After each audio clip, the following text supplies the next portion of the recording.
All right, good evening, or whatever time it happens to be where you are. My name is Argo Vermeer, and welcome to my channel.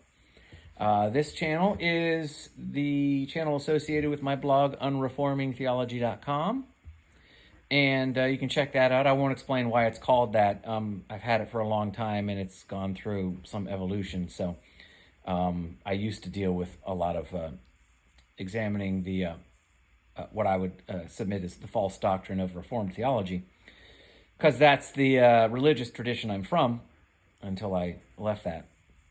And now I really just focus on examining the metaphysics. So I examine the metaphysical assumptions which underwrite ideas, institutions, schools of thought. So in other words, I examine the fundamental assumptions made about the nature of man and reality and God. And I don't necessarily mean God in the religious sense. I mean God as what we call a metaphysical primary, or that from which all of reality is implied, or a function. So the root of reality, right? That could be God if you are, say, in a monotheistic religion, but that could also be something like, the laws of nature or the mathematical universe. So it's just me, or if you're an objectivist, the metaphysical primary is existence itself. Existence exists, as Ayn Rand said. So when I say God, I really just mean the metaphysical primary, the source of all that's real, the creator, or the uncaused cause, you might say. The infinite cause, I suppose you might say. That's God, but not necessarily in the religious sense. So that's what I do here. I appreciate anybody tuning in. I really thank you for your attention. I know you could be spending it in a million other places. So the fact that you're spending it here with me, I really appreciate it. So picking up where I left off, I was explaining why there aren't any, the last part 5 was a dedicated video on defining what I mean by metaphysics, which I would encourage you to go back and listen to, because it's really important, because there I flesh out what I mean by metaphysics. So I'll read you the summary, but what I mean by metaphysics, or a metaphysical idea, or a metaphysical topic, this is my one-sentence summary. Anything that has to do with the why, how, and what of some thing's existence or reality itself. Anything that has to do with that is a metaphysical topic.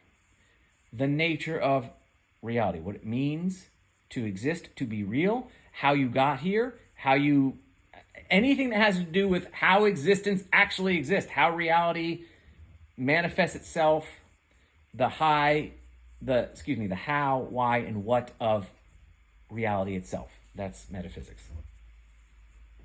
So I was asking, why do we not see many metaphysicians anymore? Why are there no people that are dedicated to thinking metaphysically? And I was explaining why I think that this is a big problem, because if you don't fundamentally examine the assumptions which underwrite these institutions, particularly the state, to a lesser extent the church, and your even schools of thought, philosophies, ideologies, political or otherwise, whether religious or secular, if you don't examine these things for the implicit, most often only implicit, but occasionally explicit, assumptions they make about the nature of man in particular, and reality and God, the metaphysical primary, as well, then you may never be able to get to the root of why things are going wrong. Why, no matter, for example, who we vote for in the West, do things keep getting worse? And so I was explaining why I thought that this wasn't happening. One of the reasons was we are conditioned from birth, because most of us, if not all of us, are born under the auspices of government, to sort of simply accept the collectivist metaphysics which underwrite government. In other words, you in and of yourself are insufficient utterly or ultimately to the apprehension of truth and acting in service to it. So you need to be compelled by some authority class, some political ruling class, which exists to enforce law, to arbitrate and enforce and oftentimes define law. Well, I would say always define law. To compel you into right thinking and behavior, because you in your nature as an individual are insufficient to truth. Meaning if we left all of humanity ungoverned, there would be moral or ethical chaos. So we have to have government. This is the root assumption about the nature of man which underwrites the state. It's the root of why we have this prevailing socio-political arrangement of authority and submission. And if you understand that is the metaphysical argument or the metaphysical idea which underwrites government and therefore this authority and submission dynamic, the ruled in the rulers, if you understand that, you will understand why governments always they always trend towards tyranny and totalitarianism and then eventual collapse. And why the cycle of human history, at least governed human history, is this kind of cycle of rise and fall of nation states. But we don't examine these because we're conditioned to accept this arrangement from birth because this is all we know. This is what we're born into. And the corollary to this is that we already think these things have been answered. We already understand at least on some level, we understand that this is the way it should be. And therefore we accept the prevailing metaphysics, even if we can't articulate them as such. We understand that, of course, you need to have an authority political class and you need to have the masses. And you can mitigate some of the excesses of the authority class, some of the tyranny by allowing the masses to vote. Of course, this doesn't work because you can't change the metaphysics. You can't change the fundamental metaphysical ideas which underwrite government, which is that the masses, human nature, is insufficient to apprehension of truth in acting in service to it. So man, in his nature, is insufficient to knowledge, and therefore to truth, and therefore ethical behavior, and so he must be compelled. That's his nature, which means that man must be ruled, and he must be ruled ultimately completely. So it doesn't matter how you try to mitigate, the tyranny. It's always going to become tyrannical because that's its nature. You can try to square the circle by appealing to things like representative government and democracy, but it never works. And history has shown us that democracies don't really last any longer than dictatorships because the metaphysics are exactly the same. They both end up being totalitarian because that's what the nature of the state, rooted in the collectivist metaphysics, implies. So, and I was thinking about that today, and it's funny because I sometimes catch myself. I gotta go close a window real quick. Hold on. I'll be right back. Sorry about this. It's getting dark out, and everybody can see in the house now. Okay. Sorry about this.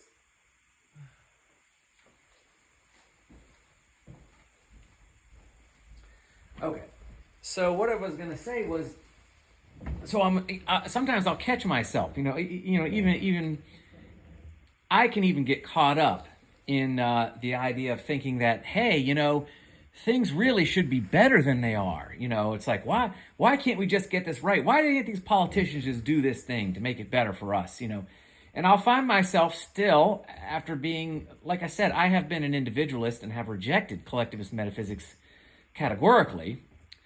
There is no baby with the bathwater sort of. There is no baby with the bathwater sort of analogy with respect to collectivist metaphysics. The baby is the bathwater. You cannot integrate collectivist metaphysics and individualist metaphysics. America has tried to do that and has spectacularly failed. To the point where America is now one of only. Well, do I really want to go down that road? There's only two nations, as far as I know, in the world right now that are actively and openly supporting what could rightly be justified and called a genocide. One of those countries is the United States. So, yeah, the attempt to integrate liberty and freedom and individual life, liberty, freedom, the pursuit of happiness, the attempt to sort of square the circle, to sort of instantiate individualist ethics into our collectivist institution, the collectivist institution of the government, has completely failed, and it has failed in, about 10 generations, which is about the average lifespan of any empire. So it doesn't work. But even I find myself sometimes, going, oh my gosh, we need to fix this, and who do I call to get this taken care of so this dang government, will make my life better. And then I have to catch myself and go, wait a minute. This is ludicrous. It's like I'm trying to sit there and go, It's like I'm trying to say, how do I make 2 + 2 is 5? How do I make a square circle? Why am I expecting that somehow the government exists to make my life better?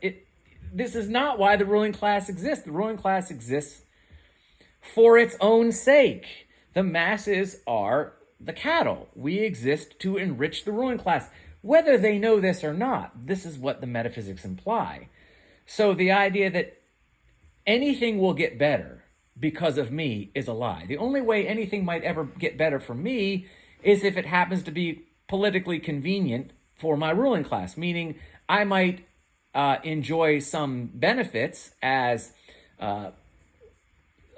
some political entity is making its way towards the acquisition of more power, but you shouldn't expect that. So like this morning I'm driving along and there's this road that, you know that when they don't fix the road completely, they just patch it up. And of course, because the stuff that they patch the road with is worse than the stuff the road is made of, for whatever reason, I don't know. And perhaps the temperature changes, the weather changes this time of year. It actually just makes it worse at the end of the day than it was before. So as they patch it up, after like a month, it's worse than it was before, because now you have these giant lumps of these giant humps of pliable concrete that have now hardened and are sticking up because it's not actually solid material they're filling these gaps and holes and potholes with. It's almost like some kind of silly putty that hardens over time, and so you end up having, like, now instead of having a pothole and some cracks here and there, you have an entire stretch of road that's just about as, it's so lumpy and bumpy it'll rattle your fillings out, particularly when you drive an older car like me. And so I'm driving along today and they're quote unquote fixing the road, because this is what happened here. But they're fixing the road not by just repaving it, which is what you think they would do. Why don't you just repave the road? The road's horrible. How hard is it just to repave the thing? But they're just patching it up again. So they're just repatching. They're patching over what they already patched. And you're like, and I'm going crazy going, we can spend trillions of dollars in foreign wars that don't benefit the American people at any degree.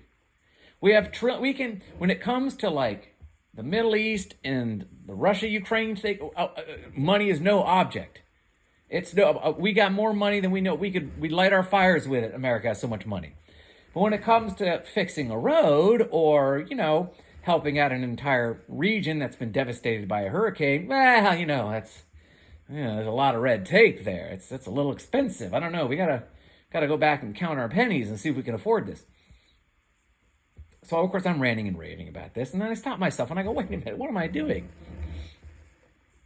What am I doing here? This is crazy. I'm expecting the government to care about me.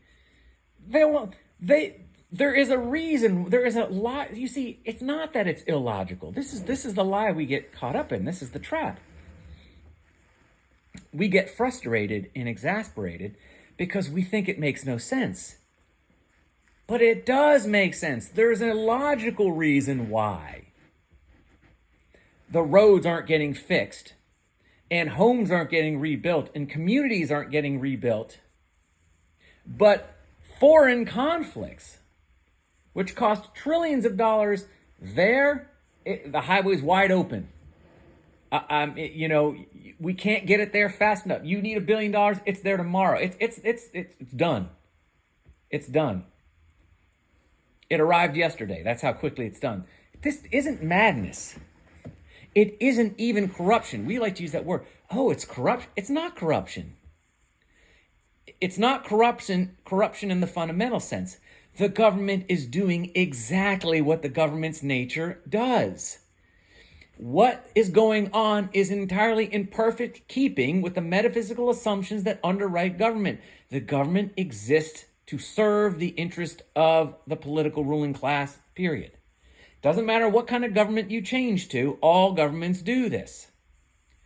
So the reason why your communities aren't getting rebuilt and the roads aren't getting repaid is because it's not in the political ruling class's interest to spend the money there. It's not. It doesn't serve them at all. And the only reason government exists is to serve itself.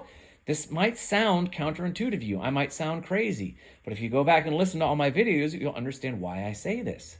It's not a corruption. It's perfectly consistent with the nature of government.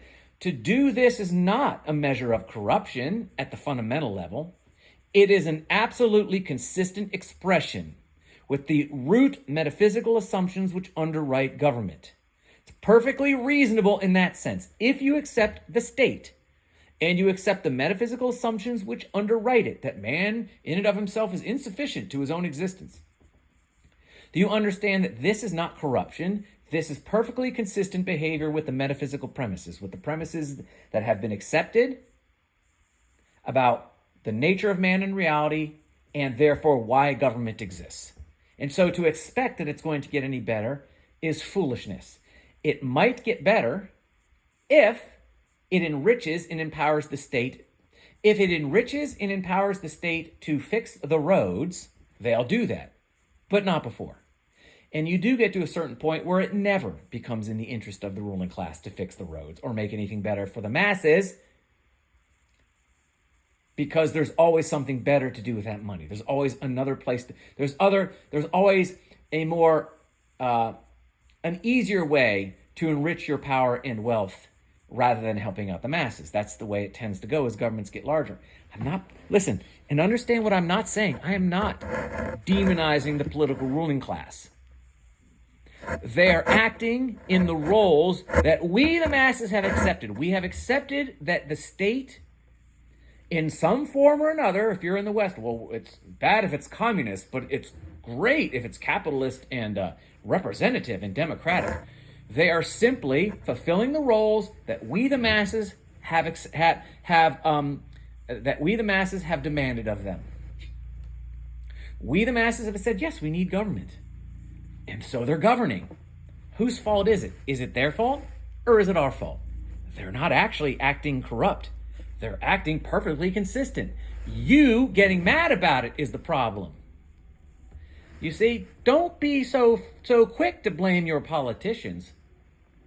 Take the log out of your own eye, in other words. You know, we had some corruption in our church years ago. And at that point, I started to examine the metaphysics. Now, I had left the church a couple years before based on some stuff. But there was a big scandal in the church, and I won't go into it. It was bad. I had been out of it for a good couple of years by that point, this church. And had left, I think, the church in general by about a year at that point. But there was this big scandal, and it was bad. And there was this cover-up of this horrible stuff, right? And half of the old church I went to left out of protest. And I was like, those hypocrites.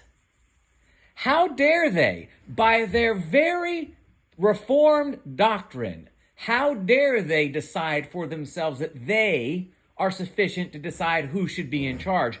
How dare they assume that they have the epistemological ability to declare what is true and what isn't, and therefore cast moral judgment upon the leadership?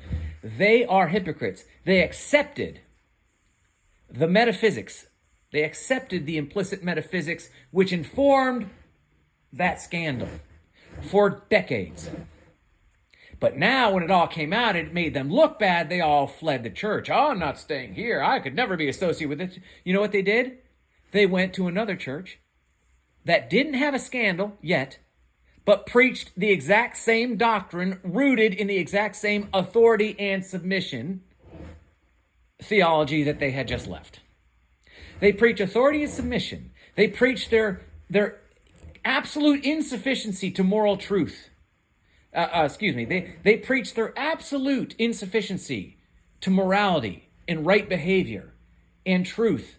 It's all God's grace. Who are we?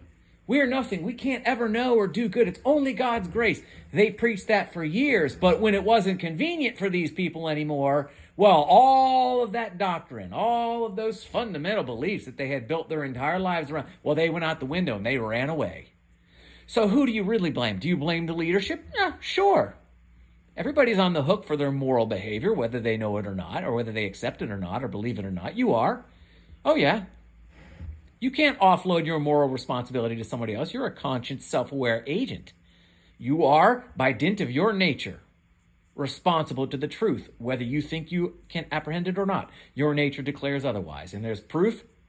Every day there's proof that you know exactly how to choose. And you know exactly the difference between right and wrong. So yeah, pastoral leadership is to be blamed. But you know what? You know who are twice, but the pastors stayed in their churches. Or they accepted their punishment. Or whatever. You know who was twice the hypocrite? The people who left. You see, the people, the church leadership and the people who stayed, oh yeah, they're hypocrites.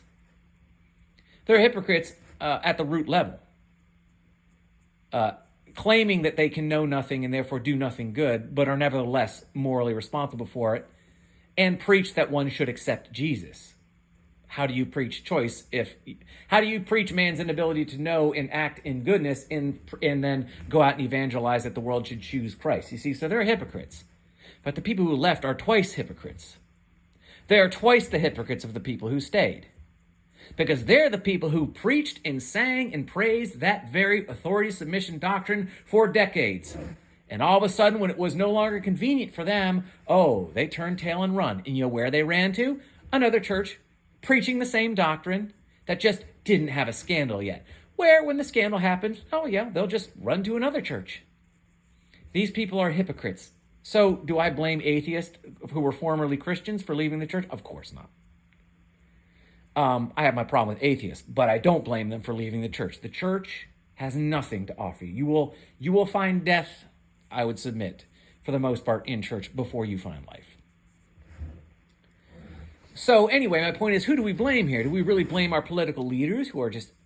We have conceded the institution of government. None of us want to discuss the metaphysics. None of us question the legitimacy of the state itself. So how dare we cry corruption? How dare we cry moral atrocity? And waggle our fingers at our politicians. How dare you spend money overseas helping your foreign friends and contacts and lobbies and not on my roads? How dare we do that?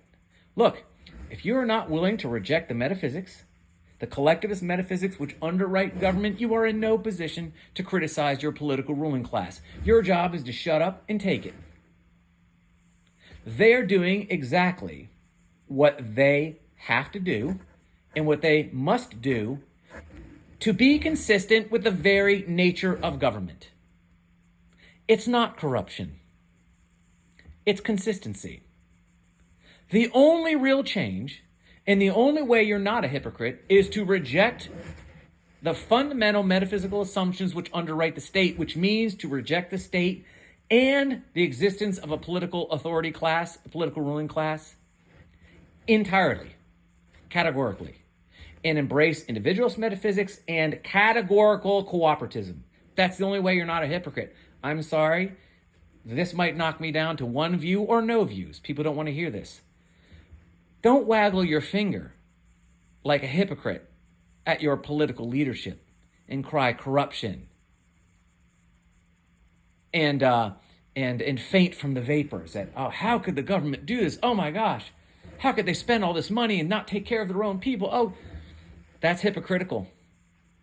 No, your politicians are doing exactly what they must do. What the integrity of government demands that they do. They can act no other way and still be true to their government.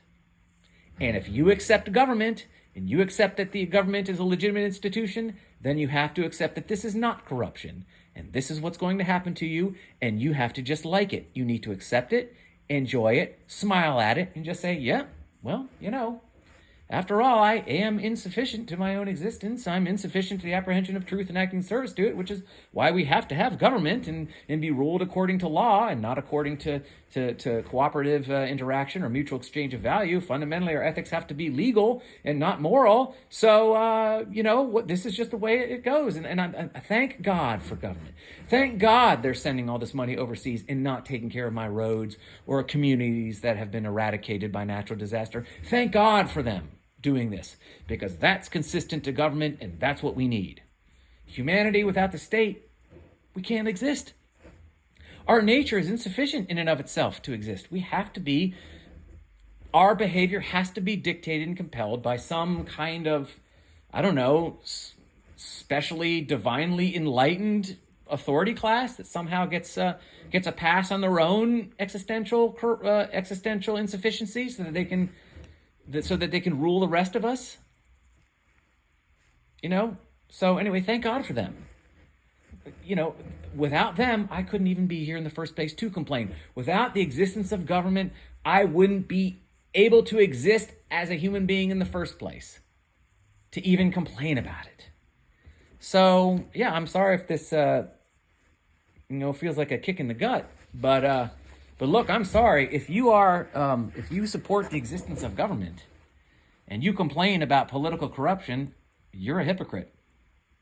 Fundamentally, I'm not saying you're consciously one, and I'm not saying you're a bad person. And look, I was not an individualist until I was significantly into my adulthood. So I am, as the Apostle Paul might have said once, I'm the worst of sinners. Believe me, I was a flag-waving, card-carrying, conservative Christian all my life. So I've got no room to talk.